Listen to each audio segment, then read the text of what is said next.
20 minute 20 खबर में आपका स्वागत है। मैं हूं आपके साथ आरजू साईं। अगले 20 मिनट आपको देश और दुनिया के हम 20 ऐसी खबरें बताने वाले हैं जो इस वक्त न केवल सुर्खियों में है बल्कि दिलचस्प और अहम भी हैं। तो शुरू करते हैं 20 मिनट में 20 खबरों का सिलसिला। सबसे पहले देखेंगे राजस्थान की कौन कौन सी खबर इस वक्त अहम है। पुलिया पर ट्रकों में लगी आग जिसने भी देखी उसका कलेजा मुंह को आ गया। फायर ब्रिगेड की गाड़ियां आग बुझाने की कोशिश में लगी तो थी, लेकिन आग के गोले में तब्दील हो चुके दोनों ट्रकों में लगी आग को बुझाना मुश्किल हो रहा था। पुलिया पर धू धू कर जल रहे इन दोनों ट्रकों की ये तस्वीरें जयपुर के दूदू से आई हैं, जहां हाईवे पर एक ट्रक और एक मिनी ट्रक ने अचानक आग पकड़ ली। ये आग इतनी भयावह और इतनी तेजी से फैली थी कि ट्रक के ड्राइवर और खलासी को बाहर निकलने का मौका तक नहीं मिला और उन दोनों की अंदर ही मौत हो गई। बताया जा रहा है कि ये दोनों ट्रक जयपुर से अजमेर की ओर जा रहे थे कि दूदू पुलिया पर अचानक मिनी ट्रक की सामने चल रहे ट्रक से टक्कर हो गई और इस टक्कर की वजह से इन दोनों ट्रकों में आग लग गई। आग लगने के बाद मिनी ट्रक का ड्राइवर और खलासी तो बाहर निकल आए, लेकिन ट्रक के ड्राइवर खलासी बाहर नहीं निकल पाए और उनकी मौत हो गई।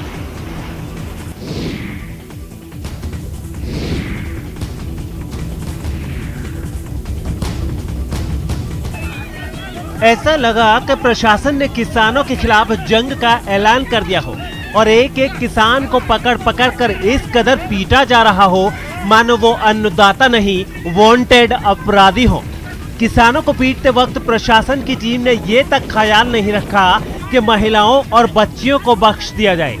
15 साल की इस बच्ची को देखिए, कैसे चलती गाड़ी में इसे घसीटा गया और फिर नीचे फेंक दिया गया।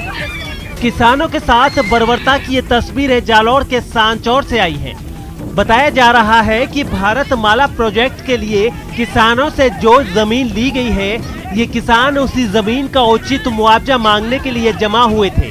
जब इस बात की खबर लोकल एसडीएम को मिली तो वो दल बदल के साथ मौके पर पहुंच गए और किसानों को पीटना शुरू कर दिया। इस दौरान एसडीएम साहब ने एक किसान को पैरों से ठोकरें भी मारी।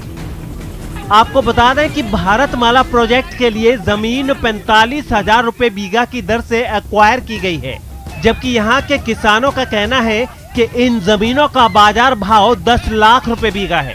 इसे लेकर हाई कोर्ट की डबल बेंच में भी सुनवाई चल रही है।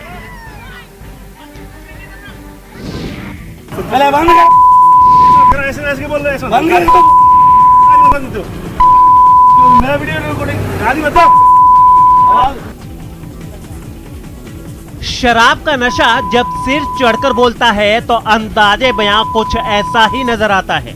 तुम वीडियो बना ले हो, तुम फिल्म बना ले, मेरे घर पे सुने, जिसको माना है वो ये आता है, ध्यान रखना।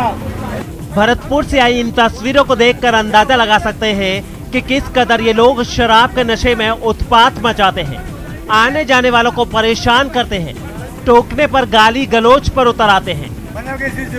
मनोज शर्मा का आदमी हूँ, तुम मेरी रिकॉर्डिंग कर रहे हो। भरतपुर से आई ये तस्वीरें सारस पुलिस चौकी से महज 100 मीटर की दूरी पर स्थित मामा चिकन रेस्टोरेंट के बाहर की हैं। यही पास में सावलिया दास अस्पताल भी है और इन शराबियों ने अस्पताल में भर्ती मरीजों के उन परिजनों से भी बदसलूकी की जो किसी काम से बाहर निकले थे। की जा रही है, पार्टियां मन रही हैं, जबकि ये होम डिलीवरी के लिए आज की डेट में राजस्थान सरकार ने गाइडलाइंस जारी की हुई हैं। उसके बाद भी यहाँ दारू पी रही हैं, जनधन मर रहे हैं, सब काम हो रहे हैं और फिर यहाँ गाली गलौज हो रही है। सामने हॉस्पिटल है, लेडीज भी आ रही है। खास बात यह है कि शराब के नशे में ये शराबी मामा चिकन रेस्टोरेंट वाले पर ज्यादा पैसे वसूलने का आरोप लगा रहे थे। ऐसे में सवाल उठता है कि कोरोना प्रोटोकॉल के तहत देर रात ये रेस्टोरेंट खुले क्यों थे और क्या इन लोगों ने शराब भी इसी रेस्टोरेंट में बैठकर पी थी। शराबियों के साथ साथ रेस्टोरेंट पर सवाल इसलिए उठ रहे हैं क्योंकि हंगामा होते देख आनन फानन में रेस्टोरेंट बंद भी कर दिया गया था।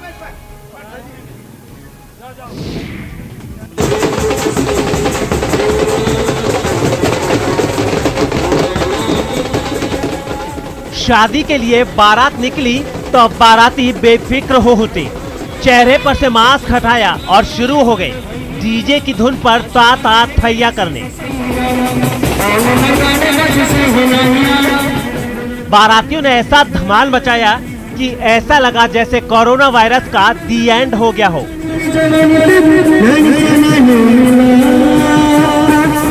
न मुख्यमंत्री की अपील का असर दिखा, न प्रधानमंत्री की चेतावनी का। कुछ था तो बस म्यूजिक की तेज धुन और उस धुन पर मदमस्त बाराती। भरतपुर में रात 8 बजे के बाद इस तरह के बारात निकालने पर सख्त पाबंदी है। बारातियों की संख्या को लेकर भी सख्त गाइडलाइन जारी है, लेकिन ना तो यहाँ किसी ने बारातियों की संख्या पर ध्यान दिया और ना वक्त की परवाह की। मास्क से लेकर सोशल डिस्टेंसिंग जैसे दूसरे प्रोटोकॉल की बात इस बारात के लिए बेमानी थी, लेकिन भरतपुर में सो रहे प्रशासन की नाक के नीचे ये सब कुछ होता रहा और किसी ने जाकर ये पूछने तक की जहमत नहीं उठाई कि ये हो क्या रहा है।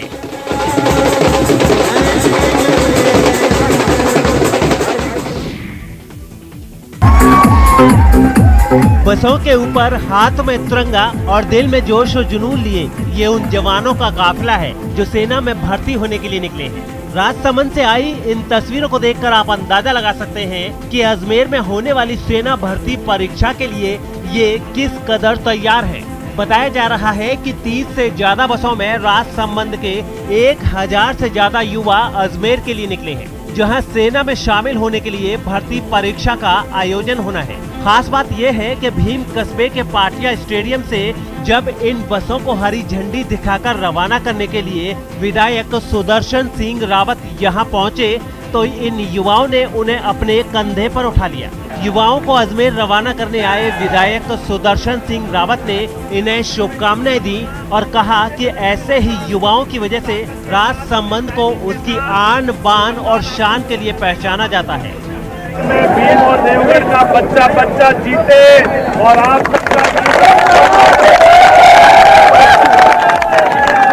सबका कामयाब होना, अच्छे तरह से दौड़ना, पूरी ताकत के साथ, पूरी टाइमिंग के साथ, और भगवान आपको सफलता देगा, माता जी आपको सफलता देगी।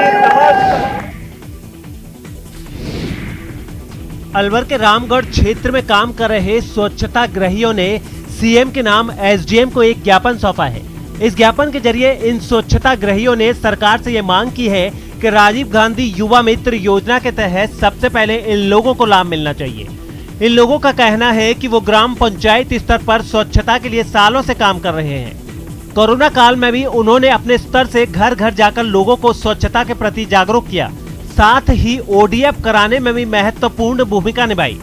ऐसे में राजीव गांधी युवा मित्र योजना के तहत डीआरजी और स्वच्छता गृहियों को नियमित किया जाए और इन्हें सामुदायिक शौचालय के रखरखाव की जिम्मेदारी दी जाए।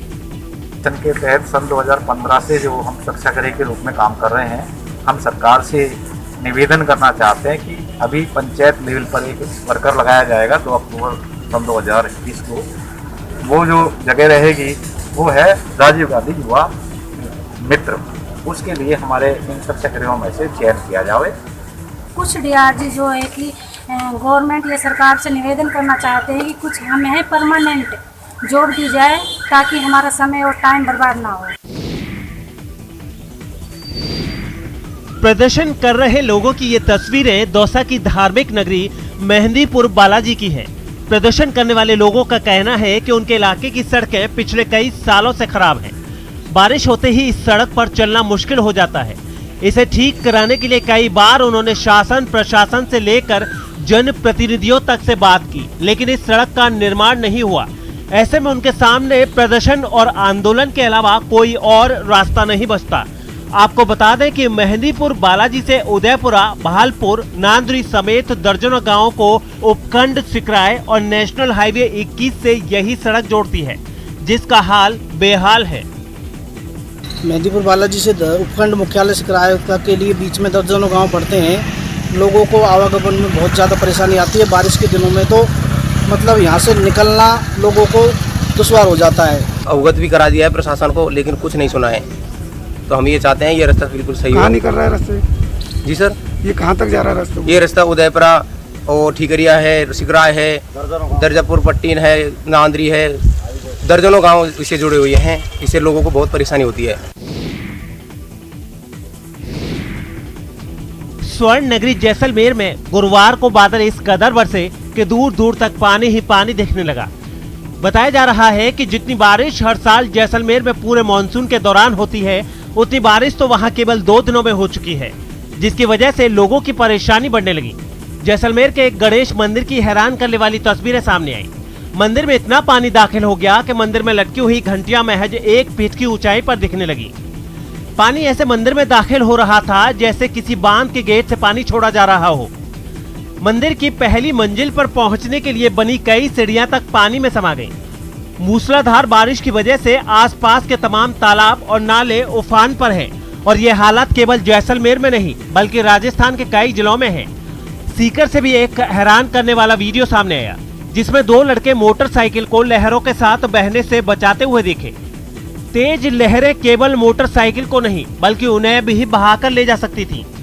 एक बार तो एक लड़के का हाथ अचानक छूट गया, जिसके बाद ऐसा लगा कि मोटरसाइकिल और एक लड़का दोनों बह ही जाएंगे, लेकिन पास खड़े कुछ लोगों की चुस्ती ने उन्हें बचा लिया।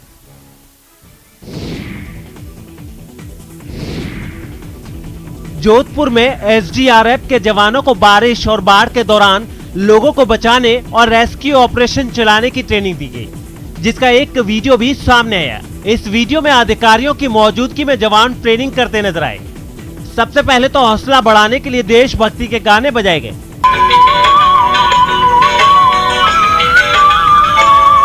इसके बाद उन्होंने नदी में डूबते लोगों को रेस्क्यू करने के लिए अलग अलग तरीकों को दिखाया, कैसे किसी को नाव के सहारे बचाना है और कैसे रस्सियों के सहारे नदी पार कराना है। ये सब एसडीआरएफ जवानों ने करके दिखाया। साथ ही सेल्फी के चक्कर में डूबते युवकों की लापरवाही को भी समझाया गया। खास बात ये रही कि इसमें जुगाड़ के तरीकों जैसे बोतल और घरेलू सामान के सहारे लोगों को रेस्क्यू करने के तरीके भी दिखाए गए। उस डेमो के द्वारा देखने का प्रयास हुआ कि हमारे जवान कितने फिट हैं, कितने त्वरित हैं और किसी भी आपदा पे किस का रिस्पॉन्स टाइम क्या है। जो एसडीआरएफ की टीम ने पानी में कुछ करतब भी दिखाए और ये संदेश देने की कोशिश की कि वो किसी भी तरह की आपदा से निपटने में सक्षम हैं।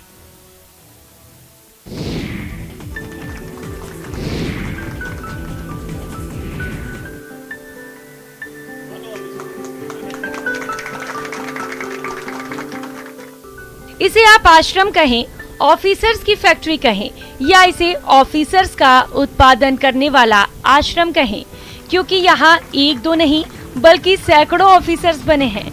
जी हाँ, ये श्रीगंगानगर के सूरतगढ़ में भाटिया आश्रम है, जहाँ इस बार आरएएस परीक्षा 2018 के रिजल्ट में 111 अभ्यर्थियों का सिलेक्शन हुआ है, जिसमें दिव्यांग भी शामिल है। कामयाबी पर आश्रम में जश्न का माहौल है। आश्रम के संस्थापक बेहद खुश हैं। ये जो 111 विद्यार्थियों की सफलता है, निसंदेह मैं इसकी शाब्दिक व्याख्या नहीं कर सकता। इसने आश्रम टीम में एक उत्साह का संचार किया है और हम में एक जोश, एक ऊर्जा भर दी है कि हम लोग प्रयास करें तो इससे भी बेहतर परीक्षा परिणाम निकाल सकते हैं। भाटिया आश्रम में बड़ी संख्या में अभ्यर्थियों का आरएएस परीक्षा में सिलेक्शन पहली बार नहीं हुआ। इसके पहले भी इस आश्रम में सैकड़ों ऑफिसर्स बन चुके हैं। एग्जाम के लिए जो चीज़ जरूरी है वो है कंटिन्यूटी। हमें निरंतर पढ़ाई करती रहना चाहिए और इसके साथ ही भाटिया सर का गाइडेंस जो कांस्टेंट सपोर्ट हमें देता रहा है, जिसकी वजह से आज यहाँ पे हम पहुँचे हैं। पहले तो इसका जो सबसे बड़ा श्रेय मैं देना चाहती हूँ वो भाटिया सर को और भाटिया आश्रम की पूरे जो टीम है उसको देना चाहती हूँ। उसके बाद में मेरे माता पिता का भी बहुत सहयोग रहा है, फैमिली मेंबर्स ने बहुत ज़्यादा सपोर्ट किया है। और अब देख लेते हैं अन्य राज्यों की कुछ अहम खबरें।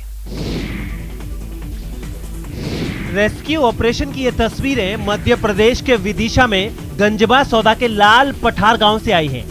यहाँ एक कुएं में गिरे लोगों को बचाने के लिए रेस्क्यू ऑपरेशन चलाया जा रहा है। बताया जा रहा है कि गुरुवार की शाम यहाँ 14 साल का एक बच्चा कुएं में गिर गया था। उसे बचाने के लिए कुएं की मुंडेर पर लोगों की भीड़ लग गई और उसी दौरान मुंडेर धंस गई और 30 से ज्यादा लोग कुएं में गिर पड़े और पास की मिट्टी भी खिसक कर कुएं में चली गई। इस हादसे से गाँव में कोहराम मच गया। आनन फानन में यहाँ रेस्क्यू ऑपरेशन शुरू किया गया। कुछ ही देर में एनडीआरएफ और एसडीआरएफ की टीम भी मौके पर पहुंच गई और फिर लोगों को बाहर निकालने के लिए कुएं की खुदाई शुरू की गई। रेस्क्यू ऑपरेशन के दौरान 4 लोगों के शव बाहर निकाल लिए गए, जबकि 19 से ज्यादा लोगों को सुरक्षित बाहर निकाल लिया गया। बताया जा रहा है कि कुएं में कुछ और लोग दबे हो सकते हैं और मरने वालों की संख्या में भी इजाफा हो सकता है।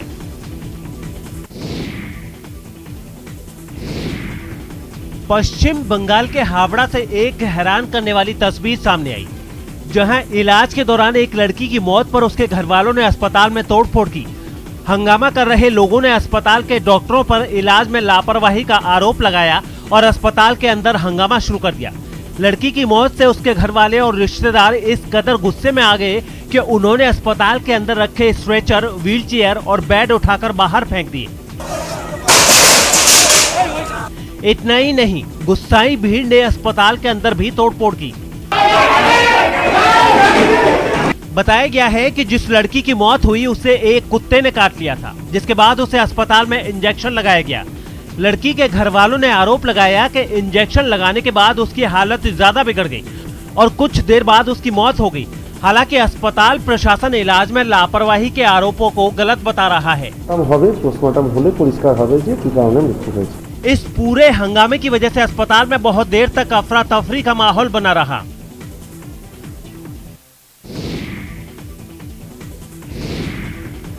यूपी की राजधानी लखनऊ से हैरान करने वाली कुछ तस्वीरें सामने आई। वहां कुछ लोगों ने एक थाने पर हमला कर दिया और दारोगा के साथ मारपीट की। बताया गया है कि 1.5 करोड़ की एक अंगूठी चुराने के शक में पुलिस एक लड़के को पूछताछ के लिए थाने ले गई, जिसके थोड़ी ही देर बाद कुछ लोग उस लड़के को छुड़ाने के लिए थाने पर आ धमके और हंगामा खड़ा कर दिया। सामने आई एक तस्वीर में दिखा कि कुछ लोगों के साथ एक लड़का दारोगा के कमरे में घुसा। उस कमरे में एक कांस्टेबल भी था, जिसके बाद उस लड़के ने दारोगा को जोर से धक्का दे दिया। हमलावरों में कुछ महिलाएं भी थी। उनमें एक महिला उन पुलिस वालों को चप्पल दिखाती हुई नजर आई। इतना ही नहीं, हंगामा कर रहे कुछ लोग पुलिस वालों को पीटने के लिए उकसाते भी सुनाई दिए। इस बीच एक दूसरा लड़का तेजी से उस दारोगा के कमरे में दाखिल हुआ और उनके हाथ से मोबाइल छीनकर फरार हो गया। इस मोबाइल के जरिए वो हंगामा कर रहे लोगों की तस्वीरें कैमरे में रिकॉर्ड कर रहे थे।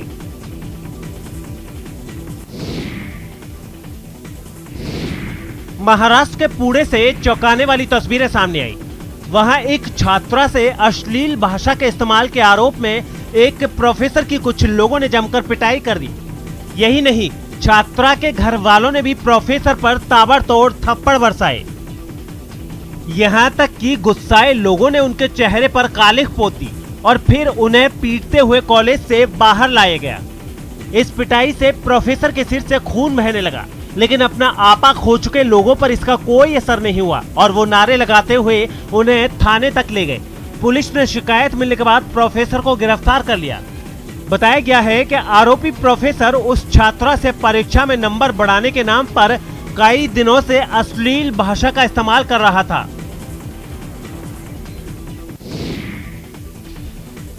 मुंबई में शुक्रवार